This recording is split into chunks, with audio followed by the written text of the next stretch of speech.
Congress MLA Shri Rahul മാങ്കോട്ടത്തിൻ്റെ പീഡന കേസുമായി ബന്ധപ്പെട്ട് പുറത്തുവരുന്ന പല വിവരങ്ങളും കേരളത്തിന് കേട്ടുകേൾവിയില്ലാത്ത സംഭവങ്ങളാണ്. അതീവ ഗുരുതരമായ ഒരു സംഘടിത കുറ്റകൃത്യമാണ് നടന്നിരിക്കുന്നത്. ഇത് കേവലം ഒരു ഇരയുടെ മാത്രം പ്രശ്നമല്ല. ഇതിനോടകം 15-ലധികം പെൺകുട്ടികൾ അതിക്രൂരമായി പീഡിപ്പിക്കപ്പെടുകയും അവരെ വലിയ തോതിൽ സമ്മർദ്ദത്തിലാക്കി പരാതികൾ പുറത്തു വരാതിരിക്കാൻ നീക്കം നടന്നതുമായും ശ്രദ്ധയിൽപ്പെട്ടിട്ടുണ്ട്. 15 പെൺകുട്ടികളും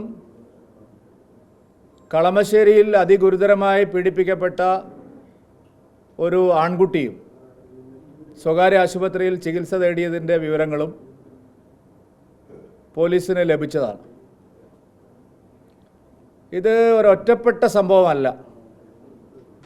കർണാടകയിൽ പ്രജ്വൽ രേവണ്ണയുടെ ലൈംഗിക അതിക്രമ കേസ് പോലെ വലിയ മാനങ്ങളുള്ള ഒരു കേസാണ് ഇപ്പോൾ മഞ്ഞുമലയുടെ ഒരറ്റം മാത്രമാണ് പുറത്തു വന്നിരിക്കുന്നത്. ഇതുവരെ ലഭ്യമായിട്ടുള്ള വിവരം അനുസരിച്ച് ചുരുങ്ങിയത് 15 പെൺകുട്ടികളെങ്കിലും ഇങ്ങനെയുള്ള പീഡനത്തിന് ഇരയാക്കപ്പെട്ടിട്ടുണ്ട്. അതുകൊണ്ട് പ്രതിയെ അറസ്റ്റ് ചെയ്യാൻ പോലീസ് വൈകുന്നത് ഈ കേസിലെ മറ്റ് ഇരകൾ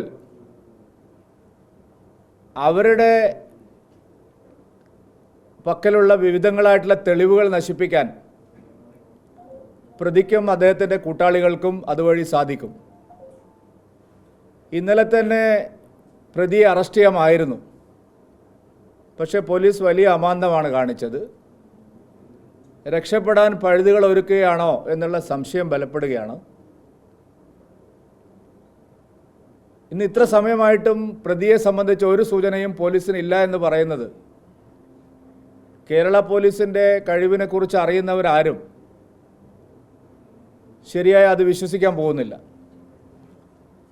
ഇതൊരു ഓർഗനൈസ്ഡ് ക്രൈമാണ്. ഇരകളിൽ ചിലരെങ്കിലും പങ്കുവെക്കപ്പെട്ടിട്ടുണ്ട് എന്നുള്ള വിവരങ്ങളും ഞെട്ടിപ്പിക്കുന്ന വിവരങ്ങളും പുറത്തു വരുന്നുണ്ട്. ചില ഉന്നതരായിട്ടുള്ള മറ്റുള്ള ആളുകളും ഈ കുറ്റകൃത്യത്തിൻ്റെ പങ്കാളിയായിട്ടുണ്ടോ എന്നുള്ള സംശയം ബലപ്പെടുകയാണ്.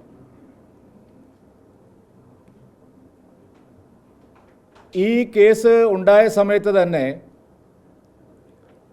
കോൺഗ്രസ് നേതാക്കൾ തന്നെ സമ്മതിക്കുന്ന കാര്യമാണ്,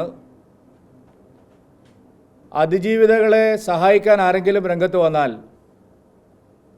അവർക്ക് വേണ്ടി ശബ്ദിക്കാൻ ആരെങ്കിലും രംഗത്ത് വന്നാൽ അവരെ സംഘടിതമായി ആക്രമിച്ച് നിലം പരിശാക്കുന്ന ഒരു ക്രിമിനൽ സംഘം ഇതിനു മുന്നിൽ പ്രവർത്തിച്ചിട്ടുണ്ട്. രാഹുൽ മാങ്കൂട്ടത്തിന് എല്ലാവിധ പിന്തുണയും നൽകുന്നത് കോൺഗ്രസിൽ ഇപ്പോൾ പുതുതായി വളർന്നു വന്നിട്ടുള്ള ഒരു അധോലോക സംഘമാണ്. അതിൽ MLA മാർ മാത്രമല്ല, അതിന് മുകളിലുള്ള ജനപ്രതിനിധികളും ഉണ്ട് എന്നാണ് അണിയറ വിവരങ്ങൾ സൂചിപ്പിക്കുന്നത്. അതിജീവിതകൾ പങ്കുവെക്കപ്പെട്ടിട്ടുണ്ട് എന്നുള്ള കാര്യം ഈ കേസ് അന്വേഷണം നടത്തുന്ന സംഘം ഗൗരവമായിട്ട് പരിശോധിക്കണം. അങ്ങനെയാണെങ്കിൽ ഇത് കേരളത്തിന് കേട്ടുകേൾവിയില്ലാത്ത സംഭവങ്ങളാണ്. ഒരു പെൺകുട്ടിയുടെ മാത്രം പീഡനത്തിൻ്റെ വിവരങ്ങളല്ല.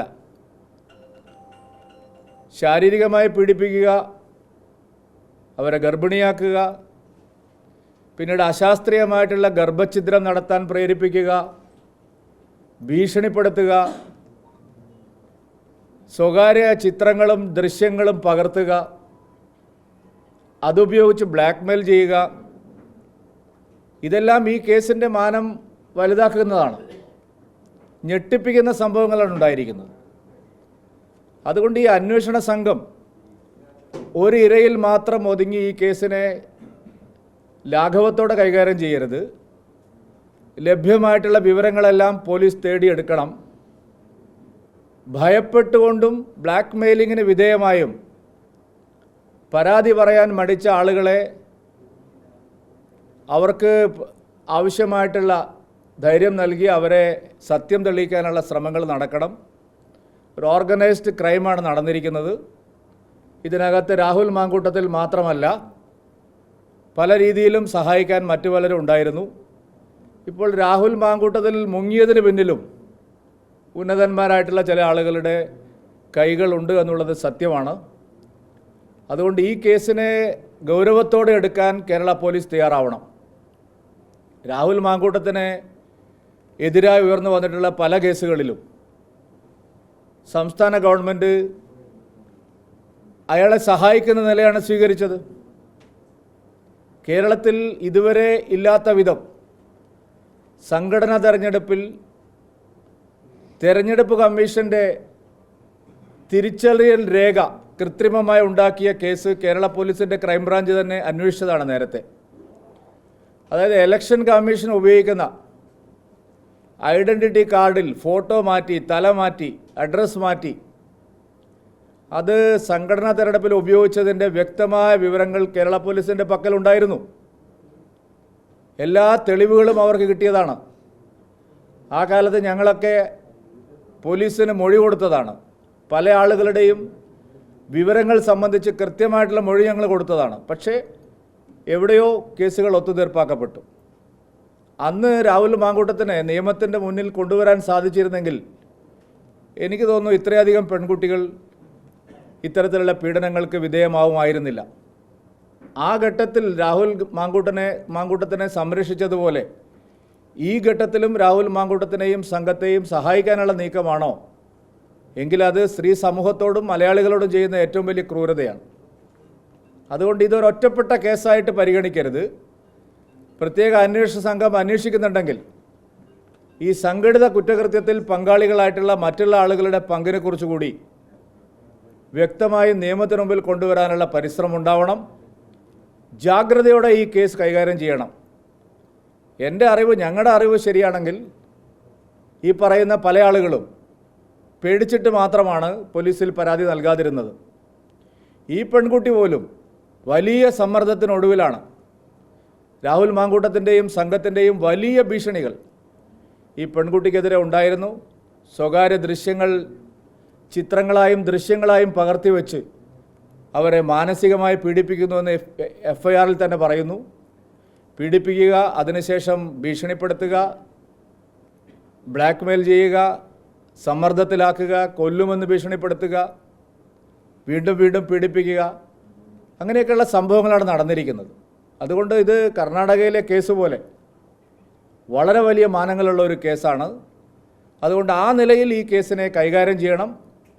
ഇപ്പോൾ പോലീസിൻ്റെ ഭാഗത്തുനിന്നുണ്ടായ വീഴ്ച, ഈ രാഹുൽ മാങ്കൂട്ടത്തിനെ കണ്ടുപിടിക്കാൻ ഒരു MLA ആയിട്ടുള്ള ഒരാളെ, പൊതുസമൂഹത്തിൽ ഇത്രയും അറിയപ്പെടുന്ന ഒരാളെ കണ്ടുപിടിക്കാൻ കഴിയുന്നില്ല എന്നൊക്കെ പറയുന്നത് മലയാളികൾ വിശ്വസിക്കുന്ന ഒരു കാര്യമല്ല. ഒന്നുകിൽ മുങ്ങാൻ എന്തെങ്കിലും സഹായം കിട്ടിയിട്ടുണ്ട്, അല്ലെങ്കിൽ അതിവിദഗ്ധന്മാരായിട്ടുള്ള ആളുകൾ അദ്ദേഹത്തെ മുങ്ങാൻ സഹായിച്ചു എന്ന് വേണം മനസ്സിലാക്കാൻ. അതുകൊണ്ട് ഈ വിഷയത്തിൽ സാധാരണ കേസുകൾ കൈകാര്യം ചെയ്യുന്നത് പോലെ ഉള്ള ഒരു കേസല്ല. ഈ അതിജീവിതകളെ, ഇരകളെ എല്ലാം കണ്ടെത്താൻ പോലീസിന് അറിയാം. നേരത്തെ തന്നെ കേരള പോലീസ് ഒരു അന്വേഷണത്തിന് ഉത്തരവിട്ടതാണ്. ഞാൻ മനസ്സിലാക്കുന്നത് അന്വേഷണ സംഘത്തിന് ആരെയൊക്കെ പീഡിപ്പിച്ചിട്ടുണ്ട്, കളമശ്ശേരിയിലെ കേസടക്കം ഒരു സ്കൂൾ വിദ്യാർത്ഥിയെ ക്രൂരമായി പീഡിപ്പിച്ച് ശസ്ത്രക്രിയയ്ക്ക് അടക്കം വിധേയമാക്കേണ്ടി വന്ന ഒരു കേസടക്കം കേരള പോലീസിന് ലഭിച്ചതാണ്. പക്ഷെ അവർ ഒരു തരത്തിലും ഒരു ഇഞ്ച് പോലും ആ അന്വേഷണത്തിൽ മുമ്പോട്ട് പോയില്ല. ഇത്തരം ആളുകളെ വളർത്തുന്നത് പൊതുവെ രാഷ്ട്രീയ രംഗത്ത് മാത്രമല്ല, സാമൂഹ്യ രംഗത്തിന് തന്നെ വലിയ ഭീഷണിയാണ്. ഒരു തരത്തിൽ പറഞ്ഞാൽ സാമൂഹ്യദ്രോഹികളുടെ ഒരു കൂടാരമായി പ്രധാനപ്പെട്ട ഒരു പാർട്ടിയുടെ നേതൃത്വം മാറിക്കഴിഞ്ഞിരിക്കുന്നു. പല ഉന്നതന്മാരും അദ്ദേഹത്തെ സഹായിച്ചിട്ടുണ്ട്. ഈ ക്രൈം നടന്നിരിക്കുന്നത് ഒരു രാഹുൽ മാങ്കൂട്ടത്തിൽ മാത്രമാണ് എന്ന് കരുതാൻ ന്യായമില്ല. അതിനപ്പുറത്തേക്കുള്ള അന്വേഷണങ്ങൾ ആവശ്യമുണ്ടെന്നാണ് ഞങ്ങളുടെ പക്ഷം.